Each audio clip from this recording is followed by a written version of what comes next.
이제 2025년 새해가 벌써 3주가 지나갑니다.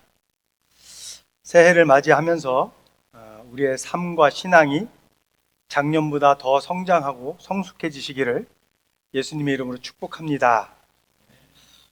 작년에 우리에게 참 각각 많은 일들이 있었지만 이제 우리는 그것들을 다 뒤로 하고 이제 다시 올해의 삶을 살아가야 합니다. 그런데 우리가 이 2024년의 그 삶을 통해서 신앙적으로 무언가를 더 배우지 않고 그냥 올해 작년과 똑같은 삶을 살아간다면 우리의 신앙은 성장하지 못한 채로 하나님이 우리에게 주신 귀한 삶을 낭비하며 살아가게 될 것입니다. 그래서 2025년을 맞이하며 우리의 신앙이 더욱 성장하고 성숙해지려면 어떻게 하면 되는지, 어떻게 하는 것이 좋은지에 대해서 성장하는 신앙, 원래는 성장하는 신앙, 성숙한 신앙생활이라는 설교 시리즈인데 이게 좀 너무 긴 것 같아서 제가 앞부분만 지금 여기다 쓴 거예요. 그래서 성장하는 신앙이라는 설교 시리즈로 앞으로 5주 동안 말씀을 나눠보려고 합니다. 원래 제대로 된 그 설교 시리즈 제목은 성장하는 신앙, 성숙한 신앙생활 이겁니다.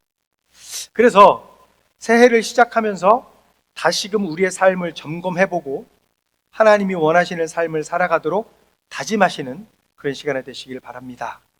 그래서 오늘은 그 첫 번째로 우리의 신앙이 성장하고 성숙해지려면 주님께 돌아가십시오 라는 주제로 오늘 첫 번째로 말씀을 드리도록 하겠습니다. 우리가 급변하는 현대의 생활과 또 어려운 상황 속에서 지내다 보면 우리의 삶에서 무엇이 더 중요한지 삶의 우선순위를 놓치기 쉽습니다. 게다가 긴급한 일이 생기면 우리는 그것이 그닥 그렇게 중요한 일이 아닌데도 불구하고 급한 일에 집중한 나머지 더 중요한 것을 배제시킬 때도 있습니다.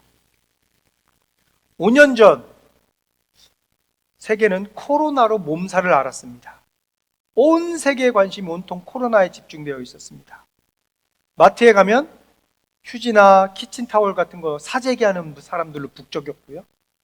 마스크 값은 천정부지로 치솟았고 손세정제 같은 거 나오는 즉시 품절이 되어서 구입하기 힘들어질 정도였습니다. 우리가 5년 전 그때를 기억해 보자고요. 또 어쩔 수 없이 마트에 가서 장을 보고 오면 그 마트에 있는 그 비닐봉지에 혹시 그 코로나 그 세균이 묻어 있을까 봐 그걸 다 그 와이프로 닦아내고 막 그랬었거든요. 그러다 보니 신앙인들도 모두 다 관심이 거기에 쏠려 있어서 자기들의 신앙생활에 대해서 생각하고 되돌아볼 여유조차 없었습니다. 세상적인 그런 이슈들에 너무 집중한 나머지 그 당시는요, 하나님과의 관계에는 뒷전이었어요. 그래서 어떻게 하면 코로나로 인한 이 경제적인 어려움에서 벗어날 수 있을까? 어떻게 하면 코로나로부터 안전하게 지낼 수 있을까? 어떤 마스크가 더 좋은가? 온통 이런 생각들 뿐이었습니다.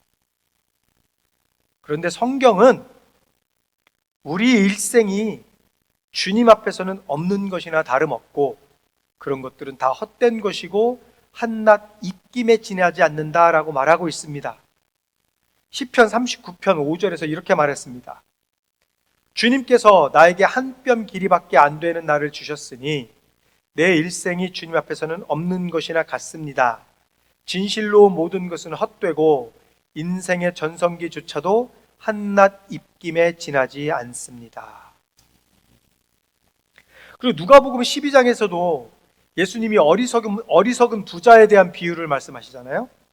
누가복음 12장 16절부터 20절에서 이렇게 비유하셨습니다. 그리고 그들에게 비유를 하나 말씀하셨다. 어떤 부자가 밭에서 많은 소출을 거두었다. 그래서 그는 속으로 내 소출을 쌓아둘 곳이 없으니 어떻게 할까 하고 궁리하였다. 그는 혼자 말하였다. 이렇게 해야겠다. 내 곳간을 헐고서 더 크게 짓고 내 곡식과 물건들을 다 거기에다 쌓아두겠다. 그리고 내 영혼에게 말하겠다. 영혼아, 여러 해 동안 쓸 많은 물건을 쌓아두었으니 너는 마음 놓고 먹고 마시고 즐겨라. 그러나 하나님께서 말씀하셨다. 어리석은 사람아, 오늘 밤에 내 영혼을 네게서 도로 찾을 것이다. 그러면 네가 장만한 것들이 누구의 것이 되겠느냐?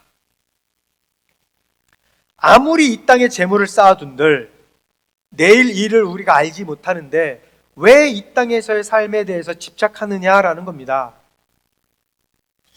약 한 3년쯤 됐어요. 저는 그때 당시에 잘 그 친구가 누군지 몰라서 지금 이름은 기억이 안 나는데, 약 한 3년 전에요, 저희 교회 그 모교회인 마운사연 교회에 아주 젊은 여학생 하나가 교통사고로 하늘나라를 갔습니다. 이제 21살밖에 안 된 학생이었고요. 그 다음 날은 그녀의 생일이었습니다. 그런데 운전을 하고 가다가 교통사고로 생을 마감하였습니다. 그녀의 이름을 저는 기억을 못합니다. 3년 전 일입니다. 그 학생이 그렇게 죽을 줄 누가 알았겠습니까? 이제 막 대학생이 돼가지고 막 학교 다니면서 참 젊음으로 열심히 잘 살고 있었던 학생이었는데 그렇게 교통사고로 한순간에 주님 곁으로 갔습니다. 이렇듯 세상에서의 앞일은 아무도 장담할 수 없고 모르는 일입니다. 지금 세상이 급변하면서 사탄은 우리로 하여금 신앙에서 자꾸 멀어지게 하려고 하고 있고, 또 몇몇 교단은 성경을 왜곡해서 해석하는 등 우리의 신앙이요, 지금 계속해서 흔들리고 있습니다. 이럴 때 우리는 어떻게 해야 우리의 신앙을 굳건히 지킬 수 있습니까? 세상이 우리를 하나님으로부터 멀어지도록 이렇게 조금씩 유혹하고 있을 때, 계속해서 하나님으로부터 우리가 등지게 하려고 할 때 우리는 하나님께로 돌아가야 합니다.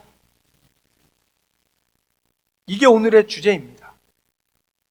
그래서 오늘은 우리는 어떻게 하면 하나님께로 돌아갈 수 있는지에 대해서 좀 말씀을 나눠보려고 합니다.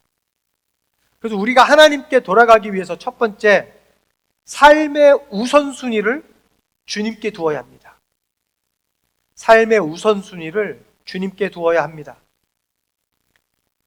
야고보의 친동생 야고보는 우리의 삶에 대해서요, 안개와 같은 것이다 라고 말하고 있습니다. 야고보서 4장 13절과 14절에서 이렇게 말했습니다. 오늘이나 내일 어느 도시에 가서 1년 동안 거기에서 지내며 장사하여 돈을 벌겠다 하는 사람들이여 들으십시오. 여러분은 내일 일을 알지 못합니다. 여러분의 생명이 무엇입니까? 여러분은 잠깐 나타났다가 사라져버리는 안개에 지나지 않습니다.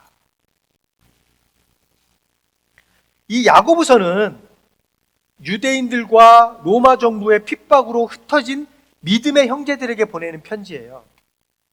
로마 정부와 유대인들의 핍박 때문에 이제 생활하기가 힘들어졌고, 또 시련이 연속되자 그들의 믿음이 흔들렸어요. 그리고 그들의 인내심의 한계를 느끼는 사람들이 이제 생기기 시작했습니다.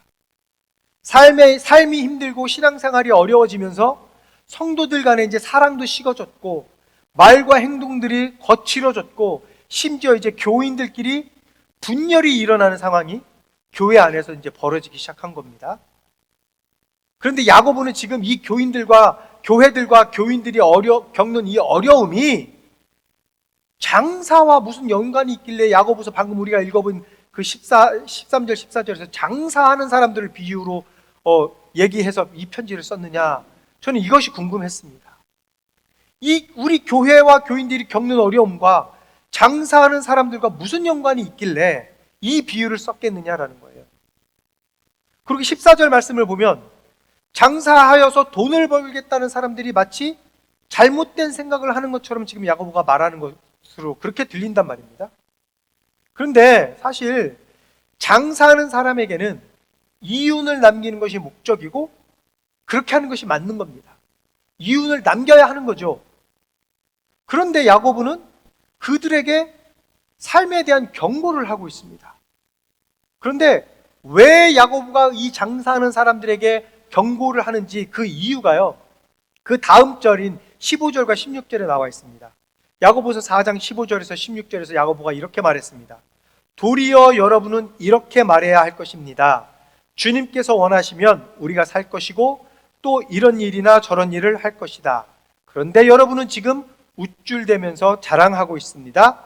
그와 같은 자랑은 다 악한 것입니다. 15절에서 뭐라고 얘기합니까? 주님이 원하시면 하겠다라는 그런 말을 해야 된다라는 거예요.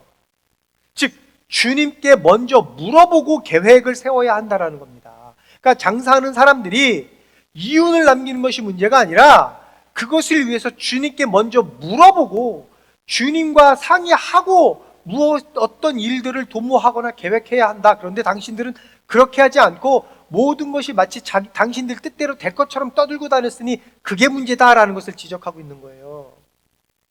그러니까 이 야고보가 장사하는 사람들에게 당신들이 악합니다라고 이야기한 이유는요, 그들의 계획에서 하나님이 배제되었기 때문이다라는 겁니다.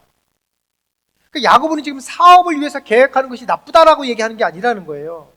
장사에서 이익을 남기는 것이 옳지 않다라고 이야기하는 것이 아닙니다. 사업하는 데 있어서 어떠한 일들을 계획하고 이익을 남기는 것은요, 지극히 정상적인 일입니다. 그리고 당연히 그렇게 해야 합니다. 그런데 여기서 야고보가 지적하는 것은 방금 말씀드렸듯이 그들의 계획에서 하나님이 빠져 있다라는 거예요. 마치 이 모든 일들이, 그들이 하는 모든 일이, 그리고 그들이 그것을 통해서 이윤을 남겼던 모든 일들이 자기 손안에 있었던 것처럼 자신의 생각대로 그대로 이루어질 것을 확신하면서 말하는 것, 자랑하는 것, 그것이 문제다라는 거죠. 그래서 하나님을 우리의 인생에 있어서 고려하지 않은 채 내가 내 스스로 내 인생을 계획하는 것은 악한 것이다라고 야고보가 그 얘기를 하고 있는 것입니다. 여러분, 우리가 삶을 살아가는 데 있어서요, 우리의 삶을 계획하는 것은요, 옳은 일입니다. 그렇게 해야 합니다. 그것이요, 사업을 위한 일이든 자녀들의 교육을 위한 일이든 무엇이든지 먼저 계획하고 준비하고 그것을 이루기 위해서 노력하는 것은 좋은 일입니다. 그러나 그 중심에 하나님을 우선순위에 두어야 한다라는 거예요.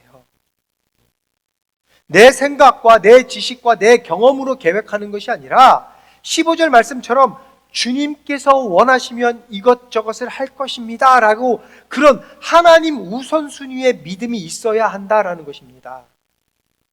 지금 야고보가요, 믿음의 형제들에게 요구하는 게 이거예요.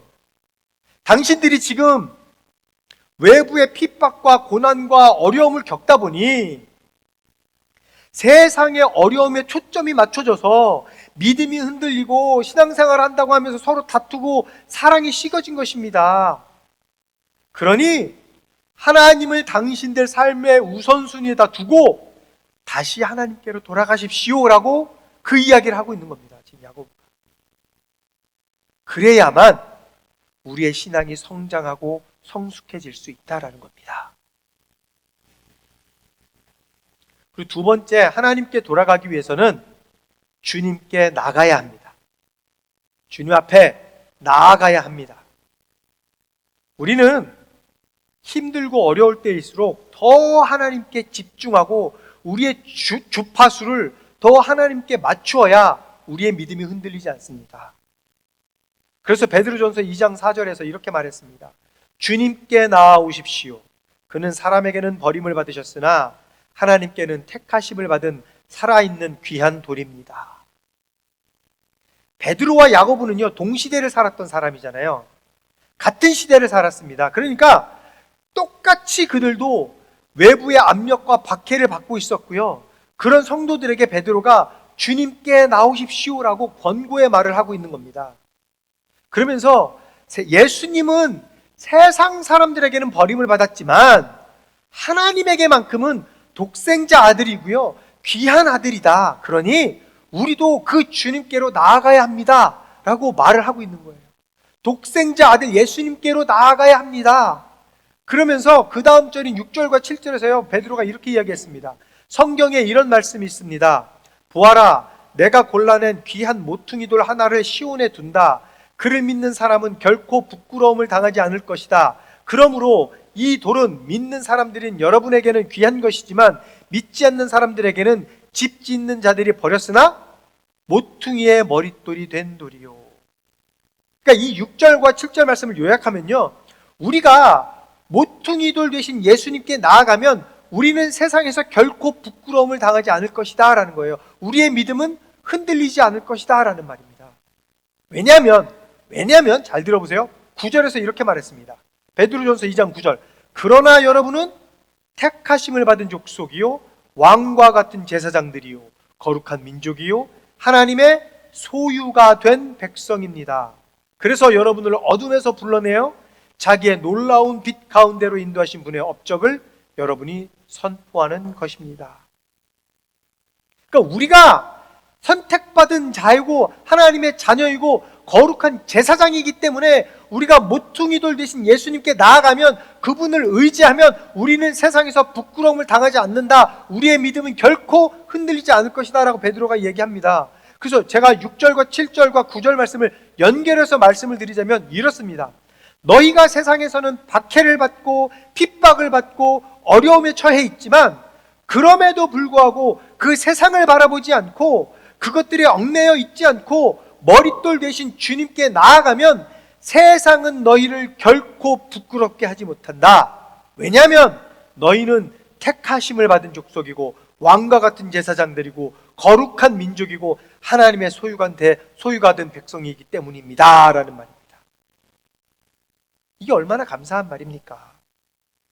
우리가 모퉁이돌, 즉 머릿돌 대신 예수님께 나아가면 우리는 부끄러움을 당하지도 않을 뿐더러 우리의 믿음이 흔들리지 않을 것입니다. 세상의 어떤 어려움과 고난 속에서도 우리는 무너지지 않을 것입니다. 그래서 예수님이 마태복음 7장 24절에서 25절에서 이렇게 말씀하셨습니다. 그러므로 내 말을 듣고 그대로 행하는 사람은 반석 위에다 자기 집을 지은 슬기로운 사람과 같다고 할 것이다. 비가 내리고 홍수가 나고 바람이 불어서 그 집에 들이쳤지만 무너지지 않았다. 그 집을 반석 위에 세웠기 때문이다. 우리가 반석 대신 예수님께 나아가면 아무리 걱정이 있고 세상 풍파에 시달리고 힘든 일이 닥쳐오고 우리의 믿음을 흔들려고 하고 세상은 우리를 자꾸 악한 것에 빠지도록 유혹하고 있어도 우리는 절대로 무너지지 않고 부끄러움을 당하지 않을 것이다 라고 말하고 있는 겁니다. 그래서 우리는 주님께 나아가야 합니다. 주님께로 돌아가야 합니다. 우리의 신앙이 흔들리지 않고 계속해서 성장하고 우리의 신앙이 교회 안에서 더욱더 성숙한 신앙생활을 하려면 우리는 예수님께로 돌아가야 합니다. 왜냐하면 호세아 6장 1절과 2절에서 이렇게 말씀하셨기 때문입니다. 오라 우리가 여호와께로 돌아가자. 여호와께서 우리를 찢으셨으나 도로 낫게 하실 것이요 우리를 치셨으나 싸매어 주실 것임이라. 여호와께서 이틀 후에 우리를 살리시며 셋째 날에 우리를 일으키시리니 우리가 그의 앞에서 살리라. 우리가 살 수 있는 유일한 방법은 여호와께 돌아가는 것밖에 없습니다. 우리가 여호와께 돌아갈 때 예수님의 사랑이, 예수님의 은혜가 우리의 삶을 붙잡아주고 우리의 삶을 굳게 해주셔서 절대로 세상 가운데 흔들리지 않게 해주실 것이고 우리의 신앙은 예수님과 함께 성숙해질 수 있을 것이다 라는 것입니다. 말씀을 정리하겠습니다. 설교 초반에도 말씀을 드렸지만 얼마 전까지 우리는 코로나 때문에 세계적으로 초비상 상태에 있었습니다. 그래서 많은 사람들이 마스크를 쓰고 다녔습니다. 마치 마스크를 쓰면 모든 코로나로부터 안전하고 보호를 받을 수 있을 것이다 라고 생각하고 있었습니다. 맞습니다. 마스크를 쓰면 어느 정도 보호가 됩니다. 많이 도움이 됐습니다. 그리고 가능하면 쓰고 다니는 것이 좋았습니다. 그 당시에. 그런데 여러분, 우리를 지켜주는 것은 그 마스크가 아니라 하나님이에요.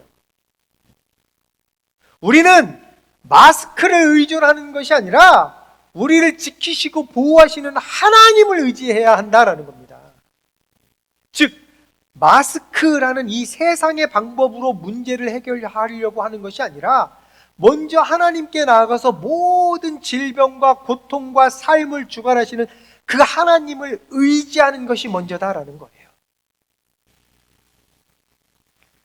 이렇게 사회적으로 경제적으로 너무 힘든 시기에 과연 내가 하나님을 내 생활의 우선순위에 두고 살았는지 우리가 다시 한번 우리의 신앙생활을 좀 점검해 볼 필요가 있습니다. 여러분, 우리는 하나님께로 돌아가야 합니다. 그래서 우리를 다시 살리시고 싸매시고 고쳐주시고 세우시는 주님께 다시 돌아감으로써 세상의 어떤 풍파와 유혹과 박해와 핍박과 어려움에도 흔들리지 않고 넘어지지 않는 그런 믿음의 사람이 되시기를 예수님의 이름으로 축복합니다. 그래서 작년의 삶을 되돌아보며 올해에는 더욱더 우리의 신앙이 성장하고 성숙한 신앙을 갖고 살아가셔서 하나님을 우리의 중심에 놓고 살아가시는 그런 여러분이 되시기를 예수님의 이름으로 축복합니다.